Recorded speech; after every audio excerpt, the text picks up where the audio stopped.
दोस्तों नमस्कार।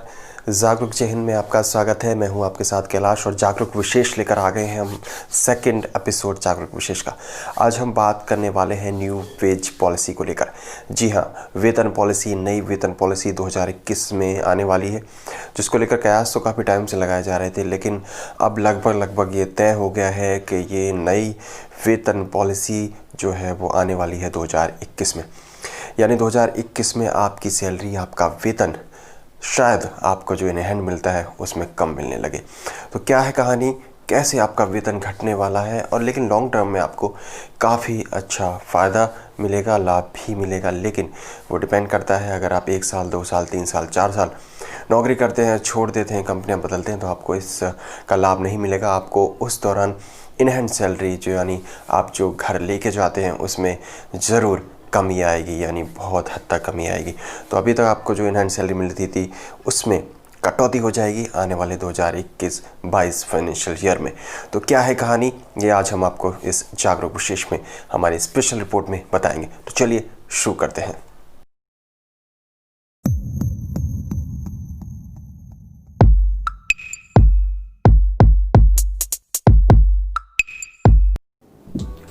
खबर है कि अप्रैल 2021 से नया वेज रूल लागू होने वाला है। नए वेज रूल के अनुसार तमाम भत्ते कुल सैलरी के 50% से अधिक नहीं हो सकते। इसकी वजह से कर्मचारियों की इन हैंड सैलरी यानी टेक होम सैलरी प्रभावित होगी। इसी को लेकर CII और फिक्की सहित और बहुत सारे उद्योग संगठन श्रम मंत्रालय से इसको वापस लेने की गुजारिश कर रहे हैं। सरकार ने पिछले ही साल संसद में वेज कोड पारित किया था और कंपनसेशन के नए नियम उसी वेज कोड का हिस्सा हैं। इन नई व्यवस्था के कुछ फायदे भी हैं और कुछ नुकसान भी हैं। तो आज हम इसको विस्तार से जानेंगे। और अगर आप कर्मचारी हैं, कंपनी से आपको वेतन मिलता है, या आप कंपनी भी हैं जो वेतन देते हैं, तो भी आपके लिए जानना जरूरी है कि नए वेज रूल से आपको क्या फ़ायदा होगा और क्या नुकसान होगा। लेकिन सबसे बड़ी बात, अगर आप नौकरी पेशा हैं और आप वेतन पाते हैं तो आपके लिए ये खबर बहुत महत्वपूर्ण है, क्योंकि आपके जेब पर एक हमला होने वाला है। यानी आपकी जो अभी तक सैलरी मिल रही थी, आपको इन हैंड उसमें कटौती होने वाली है। तो चलिए शुरू करते हैं विस्तार से।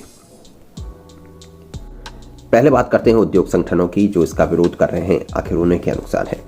उद्योग संगठनों का कहना है कि मजदूरी की नई परिभाषा से सामाजिक सुरक्षा और कटौती बढ़ेगी और साथ ही हाथ में आने वाली सैलरी कम हो जाएगी। दरअसल नए वेज रूल से कर्मचारियों को लॉन्ग टर्म में तो फायदा होगा, जबकि कंपनियों की लागत बढ़ेगी, जिससे उनका नुकसान हो सकता है। ऐसे में उद्योग संगठन इसे टालने की कोशिश में लगे हुए हैं। वित्तीय वर्ष 2021-22 से वेज की नई परिभाषा लागू होगी, जिसमें प्राइवेट सेक्टर में काम करने वाले एग्जीक्यूटिव्स की सैलरी भी शामिल है। नए नियम के तहत तमाम भत्ते कुल सैलरी के 50% से अधिक नहीं हो सकते हैं। यानी कि अप्रैल 2021 से कुल सैलरी में बेसिक सैलरी का हिस्सा 50% से ज़्यादा नहीं हो सकता। नया वेज रूल आने के बाद सैलरी स्ट्रक्चर में बड़ा बदलाव देखने को मिलेगा। इसका असल फायदा रिटायरमेंट के बाद पता चलेगा, क्योंकि इससे आपकी जो ग्रेजुएटी की रकम है वो बढ़ जाएगी। लेकिन ग्रेजुएटी के लिए आपको पता होगा कि आपको किसी भी एक कंपनी में कम से कम 5 साल आपको रहना होगा, तभी आप ग्रेजुएटी की रकम ले सकते हैं। दरअसल ग्रेजुएटी बेसिक सैलरी के हिसाब से कैलकुलेट होती है, और बेसिक सैलरी बढ़ने की वजह से ग्रेजुएटी की रकम भी बढ़ जाएगी। इस नई व्यवस्था में कर्मचारी और कंपनी दोनों का ही PF कंट्रीब्यूशन बढ़ जाएगा, यानी आपके पास सेविंग्स बढ़ेगी। हालांकि इसका आपकी इन हैंड सैलरी पर नेगेटिव प्रभाव पड़ेगा, यानी वो आपकी घट जाएगी। नए वेज नियम के फायदे कम हैं, नुकसान ज़्यादा है। इसका सबसे बड़ा नुकसान तो ये है कि इसके चलते कर्मचारियों की इन हैंड सैलरी कम हो जाएगी। बता देंगे, अधिक सैलरी पैकेज वाले एग्जीक्यूटिव्स की सैलरी में 70 से 80% हिस्सा तो भत्तों का ही होता है। जी हाँ, कर्मचारियों से अधिक इस वेज रूल का बोझ कंपनियों पर पड़ेगा। PF कंट्रीब्यूशंस और ग्रेजुएटी में बढ़ोतरी की वजह से कंपनियों की लागत बढ़ेगी, और ये कहना गलत नहीं होगा कि कंपनियां अपना ये पूरा बोझ कर्मचारियों के कंधों पर डालने में जरा भी नहीं हिचकिचाएंगी। तो उम्मीद है आप समझ के होंगे।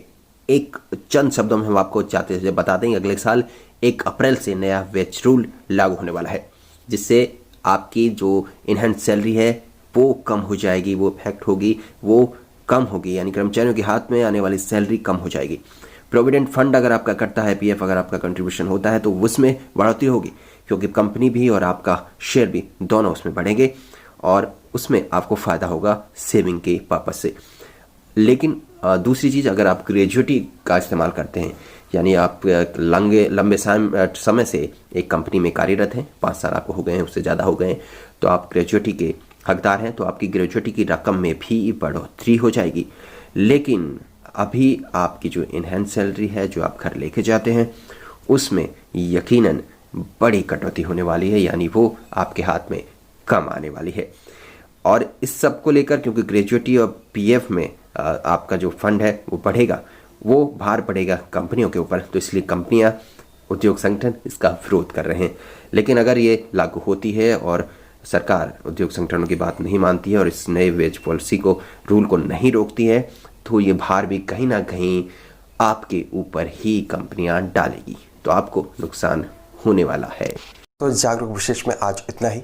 न्यू वेज पॉलिसी के बारे में आपको जानकारी मिली होगी और आप समझ गए होंगे कि किस तरह से आपकी जेब पर ये भारी पड़ने वाली है और आपकी जो इनकम है वो कम होने वाली है।